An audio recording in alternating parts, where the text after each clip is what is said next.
ಇದು ಸರಳ ಬಡ್ಡಿ ಮತ್ತು ಚಕ್ರ ಬಡ್ಡಿ ಟಾಪಿಕ್ ಮೇಲೆ ಕ್ವಶನ್ ಕೇಳ್ತಾ ಇದ್ದಾರೆ. ಕ್ವಶನ್ ಹೇಳ್ತಾ ಇದ್ದಾರೆ ಅಂದರೆ ಒಂದು ಅಮೌಂಟನ್ನು 2 ವರ್ಷಗಳ ಕಾಲ ಸರಳ ಬಡ್ಡಿಲಿ ಇನ್ವೆಸ್ಟ್ ಮಾಡ್ತಾ ಇದ್ದಾರೆ ಮತ್ತು ಚಕ್ರ ಬಡ್ಡಿಲಿ ಇನ್ವೆಸ್ಟ್ ಮಾಡ್ತಾ ಇದ್ದಾರೆ. ಇದರಿಂದ ಸರಳ ಬಡ್ಡಿ 42 ರೂಪಾಯಿ ಸಿಗ್ತಾ ಇದೆ ಮತ್ತು ಚಕ್ರ ಬಡ್ಡಿ 51 ರೂಪಾಯಿ ಸಿಗ್ತಾ ಇದೆ. ಹಾಗಾದರೆ ಎಷ್ಟು ಅಮೌಂಟನ್ನು ಇನ್ವೆಸ್ಟ್ ಮಾಡಿದ್ದಾರೆ ಅಂತ ಈ ಕ್ವಶನಲ್ಲಿ ಕೇಳ್ತಾ ಇರೋದು. ಇದನ್ನು ಯಾವ ರೀತಿ ಸಾಲ್ವ್ ಮಾಡೋಣ ನೋಡೋಣ ಬನ್ನಿ. ಸಿಂಪಲ್ ಇಂಟ್ರೆಸ್ಟ್ ಅಂದರೆ ಸರಳ ಬಡ್ಡಿ, ಕಾಂಪೌಂಡ್ ಇಂಟ್ರೆಸ್ಟ್ ಮೊದಲನೇ ವರ್ಷಕ್ಕೆ ಮತ್ತು 2ನೇ ವರ್ಷಕ್ಕೆ. ಸರಳ ಬಡ್ಡಿ 2 ವರ್ಷಕ್ಕೂ ಸೇರಿ 42 ರೂಪಾಯಿ ಸಿಗ್ತಾಯಿದೆ. ಹಾಗಾದರೆ 1 ವರ್ಷಕ್ಕೆ ಎಷ್ಟಾಗುತ್ತೆ? 21 ಆಗುತ್ತೆ. ನೆಕ್ಸ್ಟ್ ವರ್ಷಕ್ಕೆ ಎಷ್ಟಾಗುತ್ತೆ? 21 ಆಗುತ್ತೆ.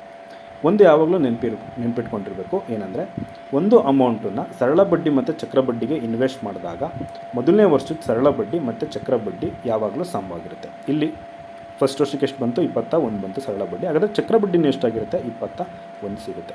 ಇಲ್ಲಿ 2 ವರ್ಷಕ್ಕೂ ಸೇರಿ ಸರಳ ಬಡ್ಡಿ ಎಷ್ಟು ಹೇಳ್ತಿದ್ರೆ? 51 ಹೇಳ್ತದೆ. ಹಾಗಾದರೆ 2ನೇ ವರ್ಷಕ್ಕೆ ಎಷ್ಟಾಗುತ್ತೆ? 51ರಲ್ಲಿ 21 ಕಳೆದ್ರೆ ಎಷ್ಟು ಬರುತ್ತೆ?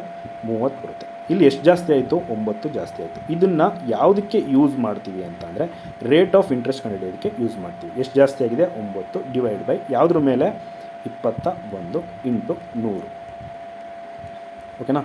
ಇಲ್ಲಿ ಇಷ್ಟು ರೇಟ್ ಆಫ್ ಇಂಟ್ರೆಸ್ಟಲ್ಲಿ 1 ವರ್ಷಕ್ಕೆ ಸರಳ ಬಡ್ಡಿ ಎಷ್ಟು ಸಿಗ್ತಾ ಇದೆ? 21 ಸಿಗ್ತಾ ಇದೆ. ನಮಗೇನು ಕೇಳ್ತಾ ಇದ್ದಾರೆ? ಅಸಲು ಕೇಳ್ತಾ ಇದ್ದಾರೆ. ಅಸಲು ಯಾವಾಗಲೂ 100%ಗೆ ಈಕ್ವಲ್ ಇರುತ್ತೆ. 100%ಗೆ ಎಷ್ಟಾಯಿತು ಅಂತ ಕ್ಯಾಲ್ಕುಲೇಟ್ ಮಾಡಿದ್ರೆ ನಮಗೆ ಆನ್ಸರ್ ಸಿಗುತ್ತೆ. ಇಲ್ಲಿ 0 ಕ್ಯಾನ್ಸಲ್ ಆಗುತ್ತೆ, 3ರಿಂದ ಭಾಗ ಆಗುತ್ತೆ, 3 3ಲಿ 3 7ಲಿ ಮತ್ತು 3ರಿಂದ ಭಾಗ ಆಗುತ್ತೆ, 3 1ಲಿ 3 7. ಅಲ್ಲಿಗೆ ನಮಗೆ ಪ್ರಿನ್ಸಿಪಲ್ ಬೇಕು ಅಂದಾಗ ಏನು ಮಾಡಬೇಕು? 7 ಮತ್ತು 7ನ್ನು ಇಂಟು ಮಾಡಿ. 7 7ಲಿ ಎಷ್ಟಾಗುತ್ತೆ? 49 ಆಗುತ್ತೆ. ಯಾವುದಿದೆ option? Option B 49 correct answer ಆಗಿರುತ್ತೆ.